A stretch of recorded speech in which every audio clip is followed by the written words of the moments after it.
اعوذ باللہ من الشیطان الرجیم بسم اللہ الرحمن الرحیم کلا اذا دکت الارض دکا دکا وجاء ربک والملک صفا صفا وجیء یومئذ بجہنم یومئذ یتذکر الانسان وانى له الذکرى یقول یا لیتنی قدمت لحیاتی فیومئذ لا يعذب عذابه أحد ولا يوثق وثاقه أحد يا أيتها النفس المطمئنة ارجعي إلى ربك راضية مرضية فادخلي في عبادي وادخلي جنتي۔ پچھلے ہفتے یہ بات آئی تھی کہ ناشکرہ انسان اللہ تعالیٰ جب اسے آزماتا ہے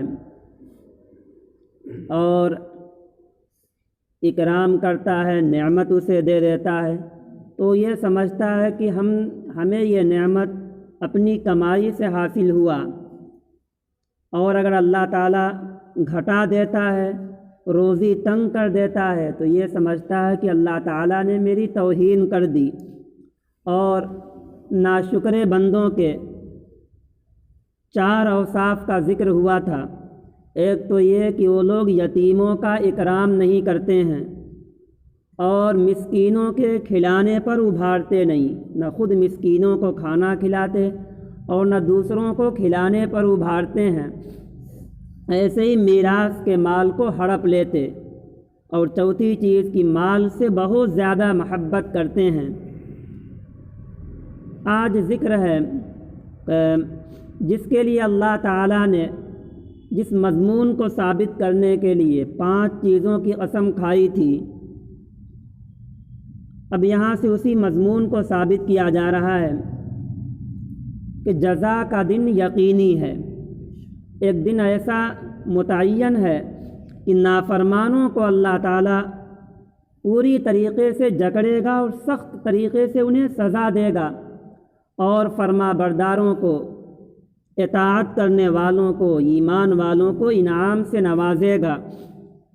قسم کھا کر کے 5 چیزوں کی اللہ تعالیٰ نے اسی بات کو، اسی مضمون کو واضح کیا، اسی مضمون کو بیان کیا کہ جزا کا ایک دن متعین ہے۔ اسی لیے قرآن و حدیث کی نگاہ میں، قرآن و حدیث سے یہ چیز معلوم ہوتی کہ عقل مند شخص وہ ہے جو آخرت والی زندگی کی فکر کرے، اور آخرت میں جو شخص کامیاب ہو گیا وہ عقل مند ہے۔ دنیاوی اعتبار سے جسے عقل مند سمجھا جاتا، تو یہاں کی کامیابی یا یہاں کسی کا زیادہ عقل مند ہونا یہ باعث فضیلت نہیں، بلکہ اصل فضیلت کی چیز وہ ہے کہ کل آخرت میں وہ کامیاب ہو جائے۔ ایسے ہی ایک شخص کا خوشحال ہونا اور ایک شخص کا تنگ دست ہونا، یہ بھی بندے کے انعام والا ہونے کی، یا جس کو اللہ تعالیٰ نے نعمت کے اعتبار سے کم نوازا ہے، جو غریب ہے، تو یہ اس کے اللہ کی نگاہ میں ناقدرہ ہونے کی علامت نہیں، بلکہ وسعت کشادگی کا ہونا۔ اس طریقے سے اللہ تعالیٰ آزماتا ہے بندوں کو، کبھی نعمت دے کر کے، کبھی نعمت کو چھین کر کے۔ شکر گزار بندے وہ ہیں جو ہر حال میں اللہ سے راضی ہیں، نعمت ملے جب بھی اور نعمت نہ رہے جب بھی راضی ہوں۔ یہاں فرمایا گیا کلا اذا دکت الارض دکا دکا، ہرگز ایسا نہیں کرنا چاہیے، یعنی یتیموں کا مال نہیں ہڑپنا چاہیے، نافرمانی رب تعالیٰ کی نہیں کرنی چاہیے، ہرگز نہیں۔ اذا دکت الارض دکا دکا، جب زمین کو خوب اچھے طریقے سے کوٹ دیا جائے گا، کوٹ کر کے زمین کو برابر کر دیا جائے گا۔ 3 مضمون کو اللہ تعالیٰ نے یہاں ثابت کیا، ایک نفخ صور، اور ایک اس کے بعد کیا احوال پیش آئیں گے میدان حشر میں، اور میدان حشر کے بعد کیا چیزیں پیش آئیں گی۔ ان 3 مضمون کو یہاں ثابت کیا گیا۔ پہلی چیز یہ کہ جب سور پھونکا جائے گا پہلی دفعہ، تو یہ زمین جہاں اونچ نیچ ہے بالکل برابر کر دیا جائے گا، کوٹ دیا جائے گا، کہیں اونچ نیچ نہیں ہوگی۔ کلا اذا دکت الارض دکا دکا، ہرگز نہیں جب زمین کو پورے اچھے طریقے سے کوٹ دیا جائے گا۔ وَتَرَى الْجِبَالَ تَحْسَبُهَا جَامِدَةً وَهِيَ تَمُرُّ مَرَّ السَّحَابِ، پہاڑ جو اس قدر مضبوط ہے وہ بالکل روئی کی طرح ہو جائے گا پہلی دفعہ سور پھونکا جائے گا تو۔ وَجَاءَ رَبُّكَ وَالْمَلَكُ صَفًّا صَفًّا، اور آپ کا رب آئے گا اور ملائکہ آئیں گے قطار در قطار۔ یہ کب ہوگا؟ یہ نفخہ اولا کے بعد ہوگا، پہلی دفعہ سور پھونکنے کے بعد ہوگا۔ جب پہلی دفعہ سور پھونکا جائے گا زمین بالکل برابر ہو جائے گی، دوبارہ پھونکا جائے گا، لوگ زندہ ہوں گے اور سب میدان حشر میں جمع ہو جائیں گے، اولین و آخرین کا مجمع ہوگا، ہر ایک کے حصے میں اتنی زمین ہوگی کہ بس 2 پیر رکھ لے گا۔ ایک تو لوگوں کے بھیڑ کی وجہ سے گرمی بھی کافی ہوتی ہے، جیسے ہی مجمع ہوتا ہے گرمی بھی بڑھ جاتی ہے، اور سورج سوا نیزے یا 1 نیزے پر ہوگا، اس قدر سخت گرمی ہوگی۔ آج سورج کافی اوپر ہے لیکن گرمیوں کے موسم میں کیسی شدید گرمی ہوتی ہے، اور اس وقت ایک تو گرمی ہوگی لوگوں کے قریب ہونے کی کہ بالکل ملے ہوئے لوگ ہوں گے، اتنی جگہ ہوگی کہ بس 2 پیر 2 قدم رکھ لیں زمین پہ، اس سے زیادہ کسی کو جگہ نہیں ملے گی۔ اور اسی مرحلے میں 40 سال تک کوئی حساب کتاب نہیں ہوگا، لوگ ایسے کھڑے ہوں گے، پریشان ہوں گے لوگ۔ آخر کار کچھ لوگ تنگ ہو کر کے کہیں گے کہ اللہ جہاں بھی ہمیں فیصلہ کرنا ہے کر دیجئے، چاہے جنت میں یا جہنم میں، لیکن اس مصیبت سے تو نجات مل جائے۔ اپنے اپنے اعمال کے اعتبار سے وہیں پہ لوگ پسینے میں ڈوبے ہوں گے، شرابور ہوں گے۔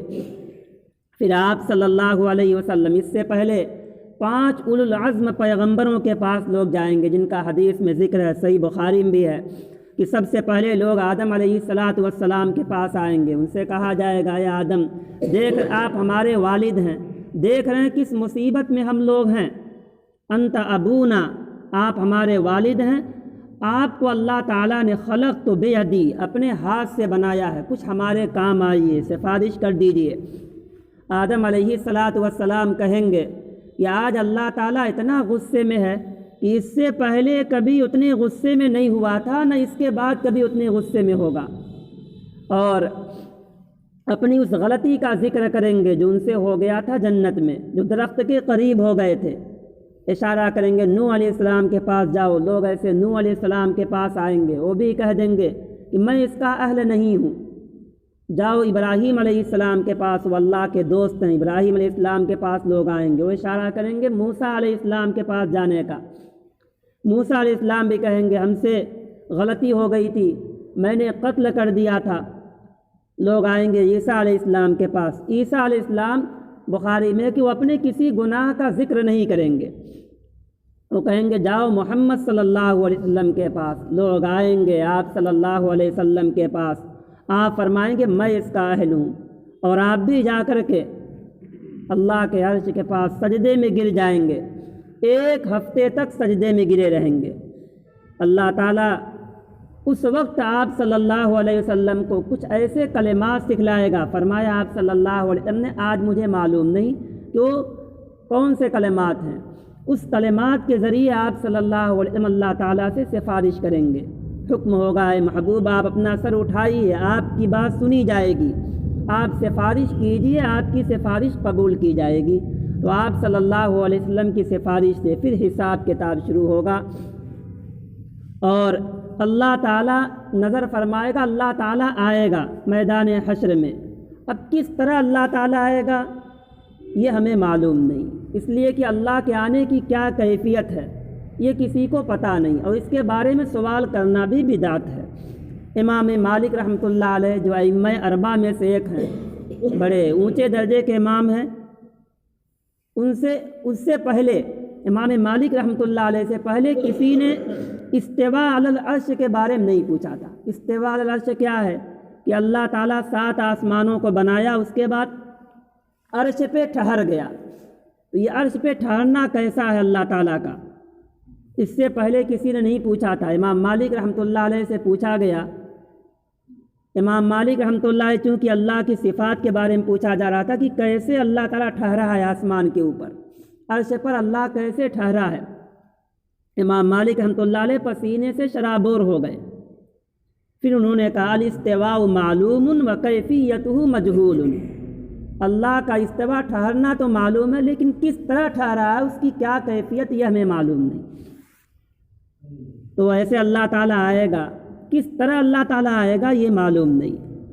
والملک صفا صفا، فرشتے قطار در قطار آئیں گے۔ بعض روایتوں میں ہے کہ آسمان اول کے فرشتے پہلی صف میں ہوں گے، پھر اس کے پیچھے آسمان دوم کے فرشتے ہوں گے، پھر تیسرے آسمان کے فرشتے، چوتھے آسمان کے فرشتے، ایسے ہی 7 لائن ہوگی، 7 قطاریں ہوں گی فرشتوں کی۔ اور دنیا میں ایسے ہوتا ہے کہ جب کوئی بڑا آتا ہے تو اس کے ساتھ ایک پورا لاؤ لشکر ہوتا ہے۔ اللہ تعالیٰ آئیں گے، اللہ تعالیٰ کے ساتھ یہ فرشتے ہوں گے صف در صف، اور اسی میدان حشر میں جہنم کو کھینچ کر لایا جائے گا اپنی اصلی جگہ سے۔ وجیء یومئذ بجہنم، اور اس دن جہنم کو لایا جائے گا۔ مسلم میں ہے کہ یؤتی یومئذ بجہنم، اس دن جہنم کو لایا جائے گا اس حال میں کہ جہنم کی 70,000 لگامیں ہوں گی، اور ہر لگام کو 70,000 فرشتے پکڑے ہوئے ہوں گے۔ یہ اس کے ہولناکی کی طرف اشارہ ہے کہ کس قدر ہولناک ہے، تاکہ مجرم لوگ دیکھ کر کے اور زیادہ خوف زدہ ہوں، پریشان ہوں۔ تو وجیء یومئذ بجہنم، اس دن جہنم کو لایا جائے گا، جب انسان اپنی آنکھوں سے جہنم کو دیکھے گا اور یہ یقین کر لے گا کافر انسان، ناشکرا، عمل نہ کرنے والا، کہ اب تو ہمیں یہیں جانا ہے، تب وہ کہے گا یومئذ یتذکر الانسان وانیٰ لہ الذکریٰ، اس دن انسان یاد کر لے گا۔ یتذکر کا 2 مطلب، ایک تو یاد کر لے گا، یعنی یہ یاد کر لے گا کہ ہمیں یہ چیزیں نہیں کرنی چاہیے تھیں، ہمیں نیک عمل کرنا چاہیے تھا، رسولوں کی اتباع کرنی چاہیے تھی، اللہ اور اللہ کے رسول کے بتلائے ہوئے طریقے کے مطابق چلنا چاہیے تھا، لیکن اس وقت یاد آنا کوئی فائدہ نہیں دے گا۔ اور ایک مطلب یہ کہ اس دن انسان نصیحت حاصل کر لے گا۔ نصیحت حاصل کرنے کا مطلب، اب سوچے گا ہم نیک عمل کر لیں، اب سوچے گا ہم اچھا کام کر لیں، لیکن اب اچھا کام کرنے کا وقت نہیں رہ جائے گا، وہ وقت اچھا کام کرنے کا نہیں، نیک عمل یا برا عمل کرنے کا وقت یہ دنیا۔ تو یومئذ یتذکر الانسان، اس دن انسان نصیحت حاصل کر لے گا، اس دن انسان سمجھ جائے گا، وَأَنَّىٰ لَهُ الذِّكْرَىٰ، اور نصیحت اس کو کہاں فائدہ دے گی، اس دن کا سوچنا، اس دن کا سمجھنا، یہ اسے کچھ بھی کام نہیں آئے گا۔ یقول یا لیتنی قدمت لحیاتی، مارے افسوس کے کہے گا اے کاش میں پہلے ہی اپنی دنیاوی زندگی ہی میں نیک عمل کر کے آگے بھیج دیا ہوتا، یہ خیر کا، نیکی کا کام کر لیا ہوتا، تاکہ آگے جہنم میں نہ جانا پڑتا۔ لیکن انتہائی ہولناک چیز ہے جہنم۔ حدیث میں ہے کہ جہنم، جنت میں جانے کے لیے جہنم سے ہو کر کے ہی گزرنا ہوگا، وہی راستہ ہوگا جنت میں جانے کا۔ اور بڑے بڑے اولو العزم پیغمبر بھی انتہائی پریشان ہوں گے، اللہ کے رسول صلی اللہ علیہ وسلم پل صراط کے پاس ہوں گے، آپ سلم سلم کہہ رہے ہوں گے، لوگ اسی پل سے گزریں گے جن کے عمل اچھے نہیں ہے۔ جہنم میں کچھ آنکڑے ہیں، ان کو جہنم میں سے کھینچ لیں گے، چلے جائیں گے جہنم میں، وہ پار نہیں کر پائیں گے۔ اسی لیے اس سے نجات کی اور پل صراط سے آسانی کی دعا کرنی چاہیے کہ وہ مرحلہ ہمارے لیے اللہ تعالیٰ آسان کر دے۔ سیدہ عائشہ صدیقہ رضی اللہ عنہا، موت کا ذکر ان کے سامنے آیا اور رو پڑیں۔ آپ صلی اللہ علیہ وسلم آئے، آپ نے پوچھا یہ عائشہ رو کیوں رہی ہے؟ کہا عائشہ رضی اللہ عنہا نے موت کا دھیان میرے ذہن میں گھوم گیا اس لیے میں رو رہی ہوں۔ آپ صلی اللہ علیہ وسلم نے فرمایا 3 مقام ایسے ہوں گے کہ مقرب رسول بھی کچھ نہیں کر پائیں گے۔ ان میں سے ایک مقام یہ بھی ہے کہ جب لوگوں کو پل صراط سے گزارا جائے گا تو اپنا عمل ہی بچائے گا، عمل اگر وہاں ٹھیک نہیں تو آنکڑے جہنم میں لگے ہوئے ہیں، وہ کھینچ لیں گے، وہ جہنم میں گر جائے گا۔ یومئذ یتذکر الانسان وانى له الذکریٰ یقول یا لیتنی قدمت لحیاتی، کہے گا کاش میں پہلے ہی اپنی دنیاوی زندگی میں ہی نیک عمل کر کے آگے بھیج دیا ہوتا۔ فیومئذ لا یعذب عذابہ احد ولا یوثق وثاقہ احد، اس دن اللہ کے عذاب کی طرح کسی کا عذاب دینا نہیں ہوگا۔ جس طرح اللہ تعالیٰ کی سزا ہوگی کسی اور کی سزا ویسے نہیں ہوگی، انتہائی سخت سزا دے گا۔ یہی کیا کم ہے کہ 70,000 فرشتے جہنم کو کھینچ کے لائیں گے، کیسے جکڑے گا اللہ تعالیٰ جہنمیوں کو؟ ولا یوثق وثاقہ احد، اور اللہ کے جکڑنے کی طرح کسی کا جکڑنا نہیں ہوگا۔ سورہ قلم میں ہے جہنمی کو ایسے زنجیر سے جکڑا جائے گا، فی سلسلۃ ذرعها 70 ذراعا، 70 ہاتھ لمبی زنجیر، اس 70 ہاتھ لمبی زنجیر میں جہنمیوں کو جکڑا جائے گا۔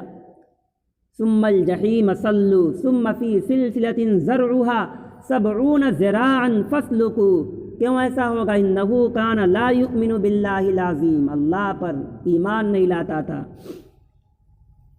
تو انتہائی سخت سزا اللہ تعالیٰ دے گا نافرمانوں کو۔ وہ دن متعین ہے، اس لیے اس دن کے آنے سے پہلے ہر ایک کو اپنے عمل کا محاسبہ کرنا چاہیے کہ کیا ہم نے نیکی کی اور ہمارے اندر کیا کمی رہ گئی۔ آگے اللہ تعالیٰ فرما بردار بندوں کا ذکر کر رہے ہیں، اس لیے کہ کلام پاک کا ایک نام مثانی ہے۔ وَلَقَدْ آتَيْنَاكَ سَبْعًا مِّنَ الْمَثَانِي وَالْقُرْآنَ الْعَظِيمِ، قرآن کا ایک نام مثانی ہے کہ قرآن کی آیتوں کو ہم بار بار بیان کرتے ہیں، پھیر کر کے بیان کرتے ہیں۔ نافرمانوں کا ذکر اللہ تعالیٰ نے کیا، اب یہاں سے فرما برداروں کا ذکر ہے کہ یا ایتھا النفس المطمئنہ، اے مطمئن نفس۔ یہ مطمئن نفس کس سے کہا جائے گا؟ ایمان والوں سے۔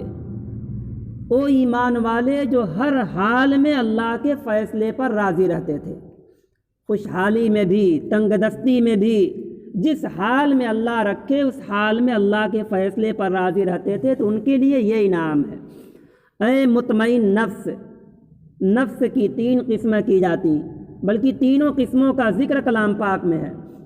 ایک ہے نفس امارہ، جس کا ذکر 13ویں پارے میں ہے، وہ برائی کا حکم دیتا تھا، ان النفس لامارۃ بالسوء، نفس برائی کا حکم دیتا ہے۔ پھر جب اسی نفس کی اصلاح ہوتی، محنت کیا جاتا، تو یہی نفس لوامہ بن جاتا ہے۔ نفس لوامہ کا مطلب کہ کوئی برائی ہو، گناہ ہو، تو نفس خود ملامت کرے، ہوتا بھی ہے، کوئی غلط کام ہوتا ہے، گناہ ہوتا ہے، یا کبھی نماز چھوٹ جاتی ہے تو دل ملامت کرتا ہے کہ یہ کام نہیں کرنا چاہیے تھا۔ سمجھدار ہو کر کے، مسلمان ہو کر کے ہم نماز چھوڑ دیے، یا سمجھدار ہو کر کے ہم یہ غلط کام کر دیے، دل ملامت کرتا ہے، اسے نفس لوامہ کہا جاتا ہے۔ فوراً توبہ استغفار ہو۔ اور ایک ہے نفس مطمئنہ، یعنی بالکل مطمئن نفس، انبیاء، صلحاء، جب اسی نفس پہ خوب محنت کی جاتی، نیکیاں کی جاتی ہیں، اور نیکیاں کرتے ایک وقت آتا ہے کہ وہ نفس مطمئنہ ہو جاتا ہے۔ انبیاء کا، صلحاء کا، نیک لوگوں کا نفس، تو نیک لوگوں کا ذکر ہے کہ اے نفس مطمئنہ ارجعی الی ربک راضیۃ مرضیہ، لوٹ آؤ اپنے رب کی طرف اس حال میں کہ تم اللہ تعالیٰ سے راضی تھے اور اللہ بھی تم سے راضی تھا۔ لوٹ آؤ اپنے رب کی طرف، فادخلی فی عبادی، پھر داخل ہو جاؤ میرے بندوں میں۔ بندوں سے کون سے بندے مراد ہیں؟ بندوں سے مراد منعم علیہ بندے، یعنی وہ بندے جن پر اللہ تعالیٰ نے انعام کیا ہے۔ عام طور سے اہل علم نے بندوں کی 3 قسمیں کی ہیں۔ ایک عام بندے جن کا ذکر کلام پاک میں ہے، تینوں کا ذکر کلام پاک میں، لَأُغْوِيَنَّهُمْ إِلَّا عِبَادَكَ مِنْهُمُ الْمُخْلَصِينَ، اور ایک جگہ ہے کہ ہم بندوں کو گمراہ کریں گے، شیطان نے کہا تھا، تو اللہ تعالیٰ نے فرمایا سب بندوں کو گمراہ نہیں کر پاؤ گے، ہمارے جو مخلص بندے ہیں ان کو تم گمراہ نہیں کر پاؤ گے۔ اور سورہ فاتحہ میں تینوں طرح کے بندوں کا ذکر ہے، اہدنا الصراط المستقیم صراط الذین انعمت علیہم، منعم علیہ بندے انبیاء، صلحاء، اتقیاء، اور ان نیک بندوں کے ساتھ داخل ہونے کی دعا کرنی چاہیے۔ انبیاء کرام نے بھی کی، سیدنا سلیمان علیہ السلام نے بھی دعا کی کہ ہمیں نیک بندوں میں داخل کر دیجئے، وَأَدْخِلْنِي بِرَحْمَتِكَ فِي عِبَادِكَ الصَّالِحِينَ، اپنے نیک بندوں میں۔ ایسے ہی یوسف علیہ السلام نے بھی دعا کی، توفنی مسلمہ وَأَلْحِقْنِي بِالصَّالِحِينَ، مجھے نیک لوگوں کے ساتھ ملا دیجئے۔ تو نیک بندوں کے ساتھ داخلے کی، نیک بندوں کے ساتھ حشر کی ہر ایک کو دعا کرنی چاہیے۔ وہ منعم علیہ بندے ہیں۔ اور غیر المغضوب علیہم، وہ بندے جن پر اللہ تعالیٰ کا غضب ہوا، یہود کی جو ہدایت آنے کے بعد بھی گمراہ ہو گئے، ہدایت کی ان لوگوں نے توہین کی، رسولوں کو لوگ ستائے تو ہدایت آنے کے باوجود وہ گمراہ ہوئے۔ ولا الضالین، نصارہ کا ذکر ہے کہ وہ ہدایت حاصل ہی نہیں کیے، ہدایت کی طرف کوشش نہیں کیے۔ تو میرے ان بندوں میں جو میرے خاص بندے ہیں، جن پر میرا انعام ہوا ہے، فادخلی فی عبادی، میرے بندوں میں داخل ہو جاؤ۔ یہ خطاب کب کا ہے؟ مفسرین کی سلسلے میں 2 رائے ہے۔ علامہ ابن کثیر رحمۃ اللہ نے فرمایا کہ دونوں رائے صحیح، ایک تو یہ، اور دونوں کا ثبوت، دونوں کی تائید حدیث سے ہوتی ہے۔ ایک تو یہ ہے کہ یہ خطاب ہے نزع کے وقت کا، جب مومن بندہ موت کی کیفیت ہوتی ہے، روح نکلنے سے تھوڑا پہلے، تو اس وقت کا یہ خطاب ہے۔ جو نیک ہوتا ہے، فرشتے اس کے پاس آتے ہیں، دور سے اسے ایک روشنی معلوم ہوتی ہے، اچانک اس کے پاس نہیں آ جاتے، پھر دھیرے دھیرے اس کے قریب آتے ہیں، وہ دیکھتا ہے، ایسا معلوم ہوتا ہے جیسے پہلے سے اس سے پہچان ہو۔ پھر وہ فرشتے پہلے آ کر کے اس کی روح نہیں نکال لیتے، بلکہ نیک بندے کو وہاں اس کی طرف، آخرت کی طرف متوجہ کرتے ہیں کہ چھوڑو یہ دنیا، یہ گندہ عالم چھوڑو، آخرت کی طرف چلو، وہاں آرام ہی آرام ہے۔ ایسے حال میں جانا ہے کہ تیرا رب کبھی ناراض نہیں ہوگا، وہ ہمیشہ خوش رہے گا۔ جب یہ انعام سنایا جاتا تو جو نزع کے عالم میں نیک بندہ ہوتا ہے وہ فوراً آخرت کے لیے تیار ہو جاتا ہے، پھر ایسی آسانی کے ساتھ اس کی روح نکالی جاتی جیسے لوٹے میں یا گھڑے میں پانی ہو، اس کو ایسے اڈیل دیا جائے۔ آسانی کے ساتھ مومن نیک بندے کی روح نکالی جاتی ہے۔ سورہ نازعات میں کافروں کی روح تو انتہائی سختی کے ساتھ نکالی جاتی۔ والنازعات غرقا والناشطات نشطا، قسم ہے ان فرشتوں کی جو والنازعات نزعا، انتہائی سختی کے ساتھ کافروں کی روح کو کھینچنے والے ہیں۔ والنازعات آگے والناشطات نشطا، قسم ہے ان فرشتوں کی جو بند کھولنے والے ہیں، مومن کی روح کو بس بند کھول دیتے ہیں اور وہ ساری چیز نکل جاتی ہے۔ سیدہ عائشہ رضی اللہ عنہا نے کہا، اللہ کے رسول صلی اللہ علیہ وسلم سے کہا، صحیح بخاری کی روایت ہے کہ من احب لقاء اللہ احب اللہ لقاءک ومن کرہ لقاء اللہ کرہ اللہ لقاءک، جو اللہ تعالیٰ سے ملاقات کو پسند کرتا ہے تو اللہ تعالیٰ بھی اس سے ملاقات کو پسند کرتا ہے۔ عائشہ رضی اللہ تعالیٰ عنہا نے کہا، اللہ کے رسول، اللہ تعالیٰ سے ملاقات کرنے کے لیے تو مرنا پڑے گا، موت بیچ میں ایک حجاب ہے، ایک پل ہے، اور موت کو کہاں کوئی پسند کرتا ہے، کوئی شخص نہیں چاہتا ہے مرنا، تو موت کو ہر ایک ناپسند سمجھتا ہے، پھر اس کا کیا مطلب؟ فرمایا آپ صلی اللہ علیہ وسلم نے، مومن بندہ جو ہوتا ہے جب اس کے نزع کا عالم ہوتا ہے، بیماری کا عالم ہوتا ہے، نزع کا عالم جس کو مرض وفات کہا جاتا ہے، تو فرشتے آتے ہیں اور آ کر کے اس کو وہاں کا شوق دلاتے ہیں کہ اب چلو اللہ سے ملاقات کا وقت ہے، اب اس جگہ یہ دنیا چھوڑنے کا وقت ہے۔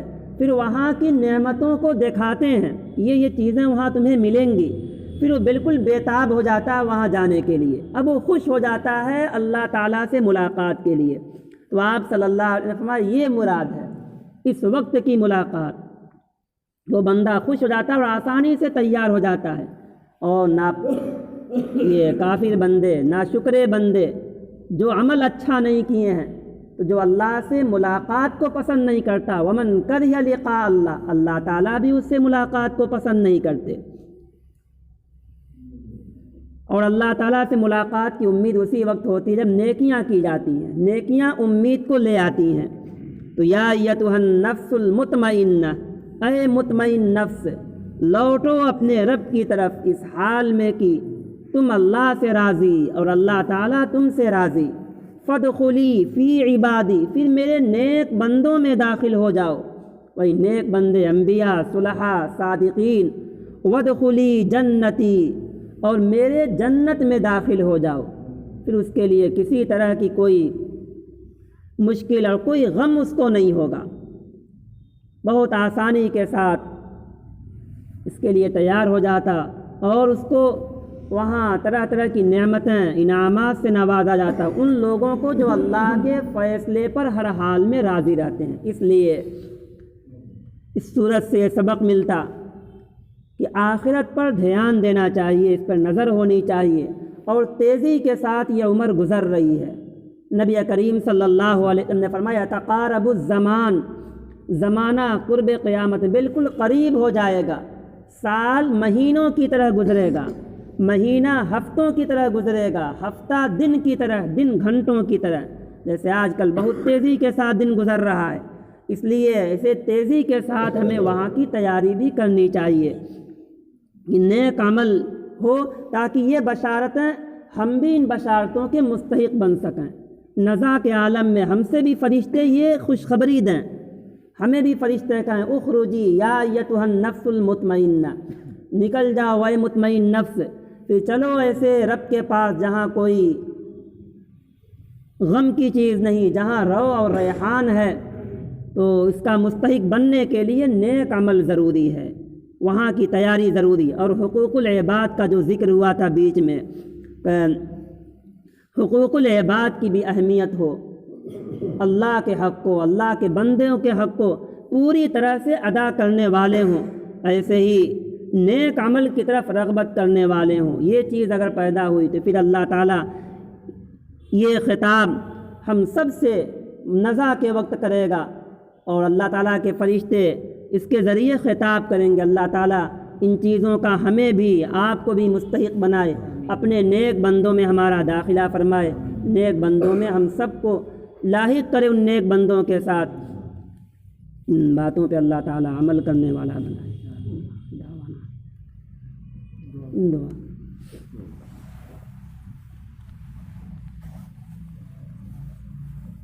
الحمد للہ رب العالمین، والصلاة والسلام علی رسولہ النبی الکریم محمد وآلہ وصحبہ اجمعین۔ اللہم انی علی ذکرک و شکرک و حسن عبادتک۔ الہ العالمین، ہم سب کی خطاؤں کو، گناہوں کو معاف فرما، اپنا نیک بندہ بنا، موت کے وقت کی سختی سے ہم سب کی پوری پوری حفاظت فرما، ہمیں بشارتیں ویسی شکل عطا فرما، نیک بندوں میں ہمارا داخلہ عطا فرما، حاضرین کے دلوں میں جو جائز ارمانیں ہیں اسے اپنے خزانے غیب سے پورا فرما، وسعت کشادگی عطا فرما، کاروبار میں خیر و برکت، عفو و عافیت عطا فرما، رزق میں وسعت عطا فرما، اپنا فرما بردار بندہ بنا، نسلوں کی حفاظت فرما، دین داخل فرما، بددینی سے پوری پوری حفاظت فرما۔ یا اللہ اعمال صالحہ کی طرف ہم سب کی رغبت عطا فرما، ہم سب کے گھروں میں سکون